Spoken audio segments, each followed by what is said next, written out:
You found it. Your home for the best content on your favorite team, the Fighting Tigers of LSU. Do us a favor. Subscribe to the channel. Leave your comments below. Be sure to smash that like button.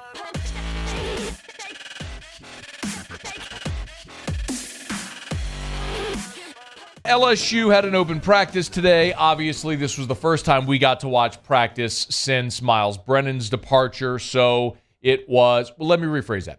We did get to see practice earlier this week. There was no Miles Brennan there on Monday. We then learned after practice that Brennan had called it a career. So this was first full-on practice. We got to watch the full practice without Brennan there. And as we mentioned, you saw a nice little rotation of the quarterbacks during the individual periods. Garrett Nussmeier was generally taking the first reps. When they went to team, before they did a scrimmage, Nussmeier was taking reps, but both Nussmeier Daniels were running with the ones. It was Walker Howard taking reps with the twos. When they did the scrimmage at the end of practice, Jayden Daniels was the quarterback repping with the ones. After practice today, Brian Kelly assessed the day that his two quarterbacks had.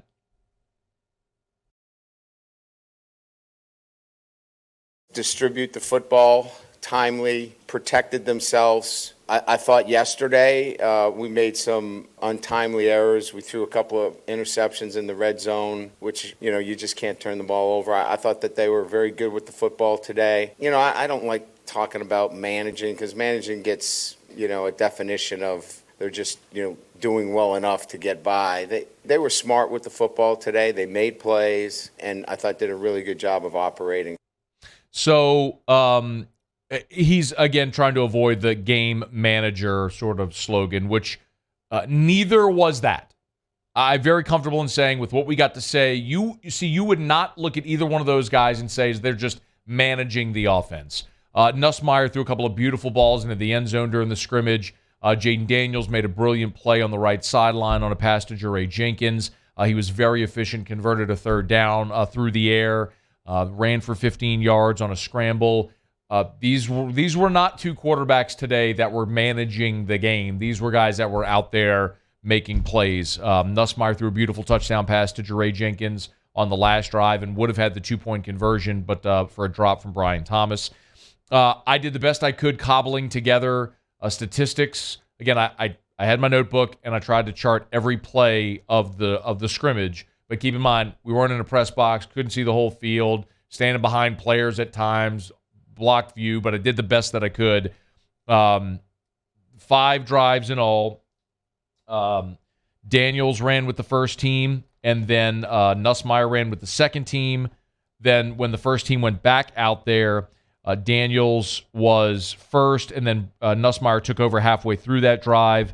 Then Daniels ran with the 2, and Nussmeier ran with the 2s. So each got 2 full series, and then they split a series. Nussmeier was 8 of 10 for 109 and a touchdown. He did run 2 times for 7 yards. That's, again, unofficial. Just my statistics as best I could chart this. Again, Nussmeier 8 of 10 for 109. He threw for a touchdown. I mentioned that was with the 2s when he threw it to Jure Jenkins, and he ran it 2 times for 7 yards. Jayden Daniels was 7 of 9 for 93 yards. He ran it 1 time. That was a 15-yard rush.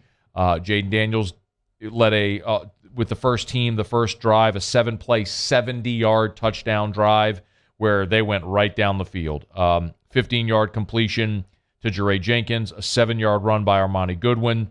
Nice pass breakup by Colby Richardson on Keyshawn Butte. I mentioned that third down, the 3rd and 3, and Jayden Daniels converted on a pass to Mason Taylor for 7 yards. A 14-yard slant to Kyron Lacey, a 21-yard slant to Malik Neighbors. Then they had goal-to-go situation, 2 runs by Noah Kane, and they were in the end zone. It was impressive what the offense did today against that first-team defense. Brian Kelly highlighted each quarterback individually and what he liked from both of them today. I think in particular, I thought the ball came out of Daniels' hand really well today, especially off the RPOs. It was accurate. I thought Nuss made some really good reads off of zone read action, which has been one of the things that we've been working on. So in particular, those 2 things for each one of them. Did he say accurate about Jayden Daniels? Was that the word that I heard Brian Kelly use? It's funny because that has sort of been the knock on Jayden Daniels, hasn't it? I'm not sure if you saw this, but it was interesting and does add somewhat of a compelling layer to the whole Jayden Daniels conversation. Jayden Daniels' mother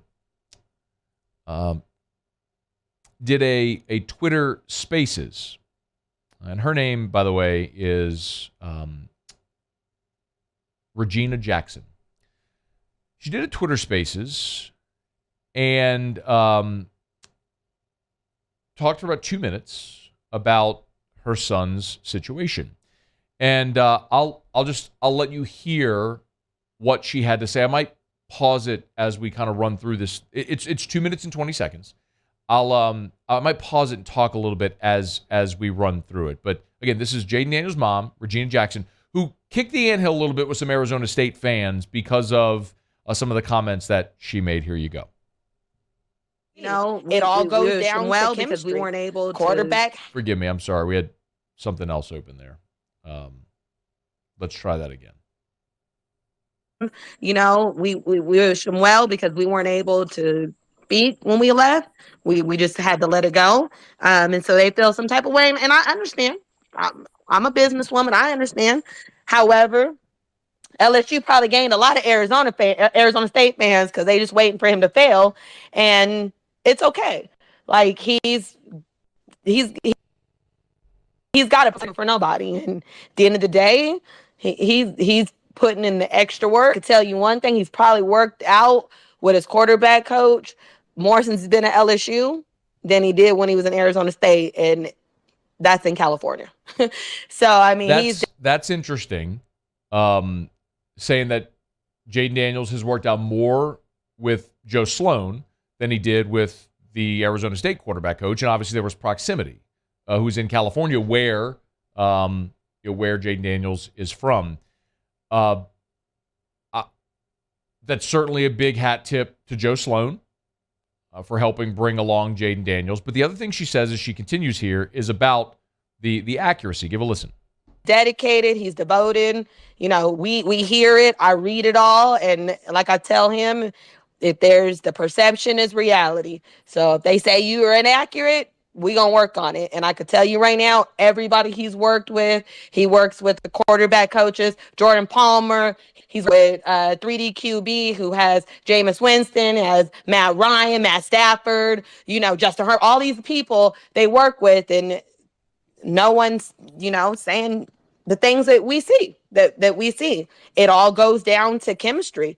Quarterback has to have chemistry with their team. You see the best quarterback. Tom Brady is not good without chemistry with his receivers.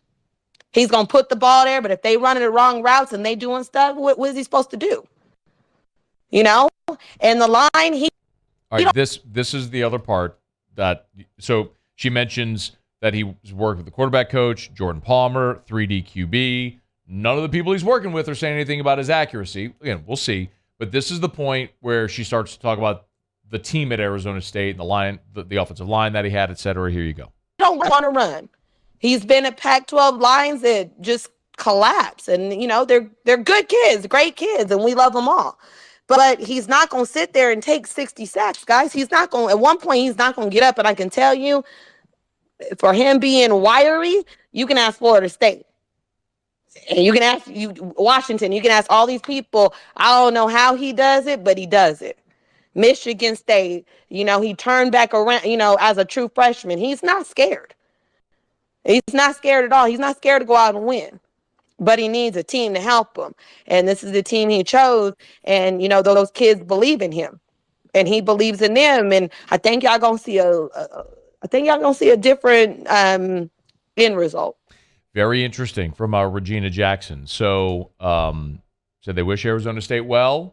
Understand fans feel certain type of ways. They didn't really have a sort of formal exit because he was gone when he entered the transfer portal. We saw the video where his former teammates at Arizona State were damaging his locker when he left.